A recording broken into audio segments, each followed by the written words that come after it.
Hello, and welcome back to the Cosmic Librarian Autoscape.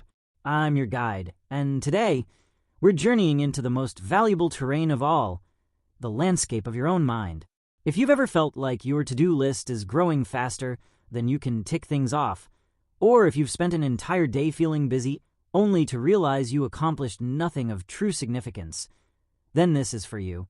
We live in an age of constant stimulation, a glorious paradox where all the world's knowledge is in our pocket, but the ability to sit down and think is becoming a superpower. The noise is not just external, it's internal. But there are ways to cut through it. There are two phenomenal complementary concepts that form the bedrock of elite performance and genuine fulfillment: deep work and the flow state. Deep work is the practice. Flow is the reward. And by the end of this deep dive, you'll have the roadmap to achieve both. Part 1. Defining the dual powers, deep work and flow. Let's start with deep work. This term, popularized by computer science professor Cal Newport, is defined as professional activities performed in a state of distraction-free concentration that push your cognitive capabilities to their limit. These efforts create new value, improve your skill, and are hard to replicate. Think of it this way. Shallow work is the easy stuff: scheduling meetings, quickly answering emails, logging time. The work of mere busyness. Deep work is the hard stuff: writing the code, crafting the novel, analyzing the complex data, or designing the blueprint. The work of real value. The modern reality is that most knowledge workers are falling into the trap of busyness. They're using busyness as a proxy for productivity. They figure, if I look busy, I must be productive, because measuring deep, creative output can be difficult. This is a crucial mistake. The law of productivity is simple, yet often ignored. High-quality work equals time spent multiplied by intensity of focus. You can double your time, but if your focus is split, your output stays low. If you double your intensity, the results are exponential. Deep work is how you dial that focus up to 11. Now, deep work has a beautiful cousin, and that is the flow state, coined by psychologist Mihai Csikszentmihalyi. Flow is often described as being in the zone, a state where you are so completely absorbed in an activity that nothing else matters. You lose track of time. The action and awareness merge.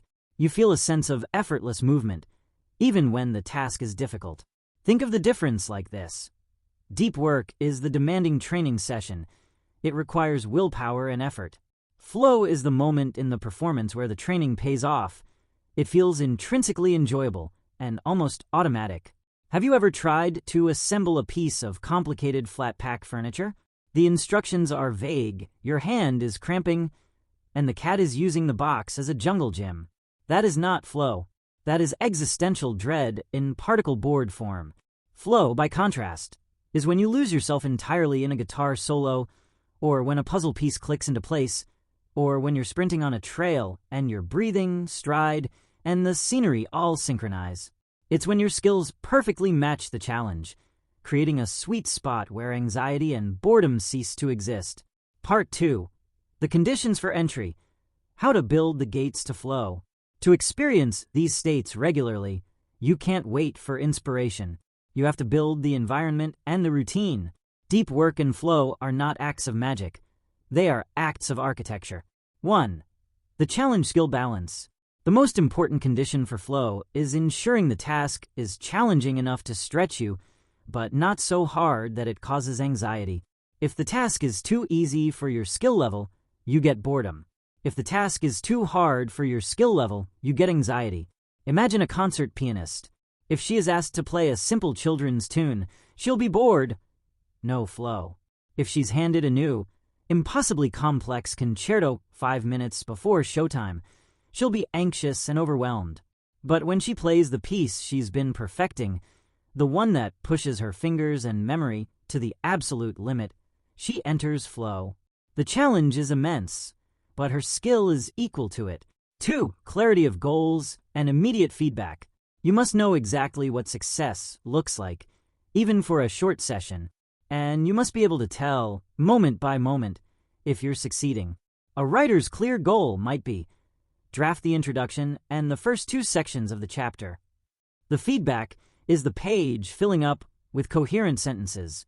A coder's goal: fix the bug that is causing the system crash. The feedback is the code compiling cleanly and the system working. Vague goals like work on the project only lead to vague results and zero flow. 3. The power of rituals and grand gestures. Your brain needs a clear signal that it's time to switch from shallow to deep. You do this by creating deep work rituals. These routines minimize the willpower required to start focusing. A deep work ritual answers these questions. Where will I work? How long will I work? How will I work? For example, a specific desk, a pre-committed time block, like 90 minutes, only one tab open, and phone on airplane mode. The routine tells your mind it is now time for hard, valuable work. Some people employ a grand gesture, like booking a quiet cabin for 3 days to write.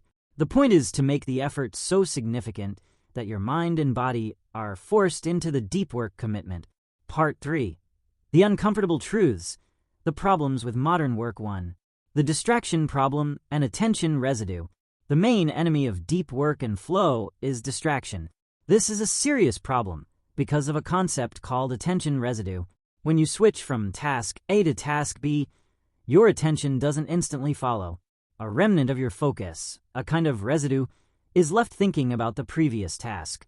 If you constantly check email, then try to write, then check a Slack message, your brain is scattering its attention. You never achieve the intensity needed for true value.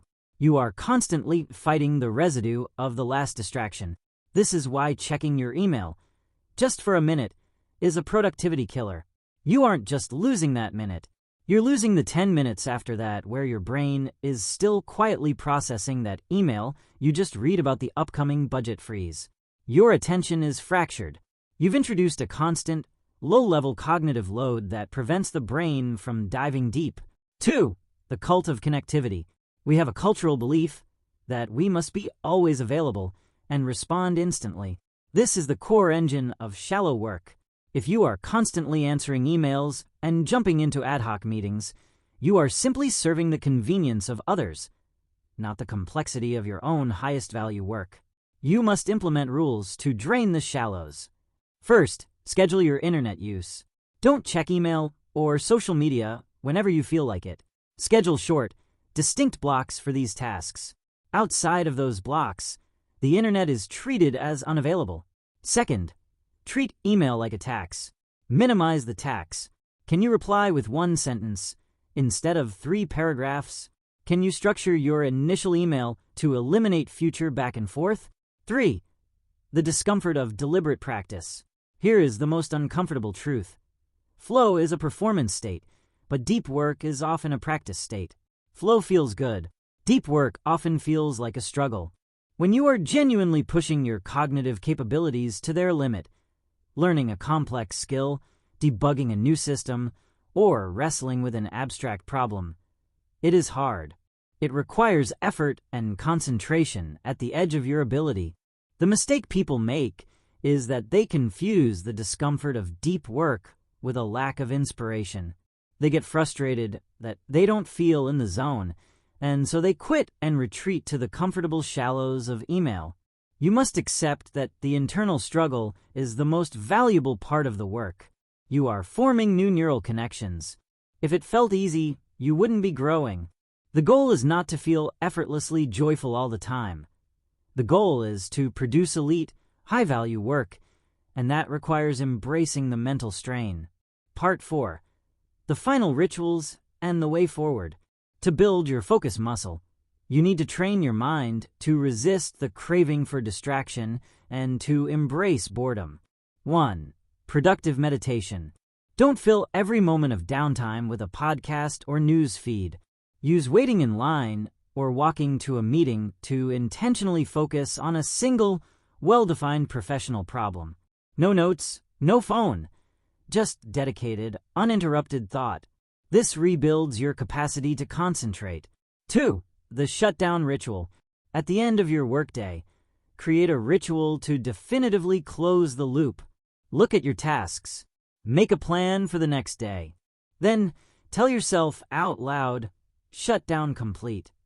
This helps prevent work residue from spilling over into your evening, which is crucial for recharging the willpower you need for the next day's deep work. Your cosmic focus formula. In the end, this is not about working longer. It is about working deeper. You are not just seeking to be productive. You are seeking to be valuable and fulfilled. Deep work builds your competence, and flow delivers enjoyment. Combine them, and you are unstoppable. Your challenge as you navigate the modern autoscape is to create space for silence, to choose the difficulty of the depth over the ease of the surface, to treat your attention as the most sacred, limited resource you possess. The superstars of the new economy are not the ones who can do the most things simultaneously, but the ones who can do one thing exceptionally well for an extended period. That one thing, done in a state of intense concentration, will always be the most potent force for success and true satisfaction. Go find your focus. Go find your flow.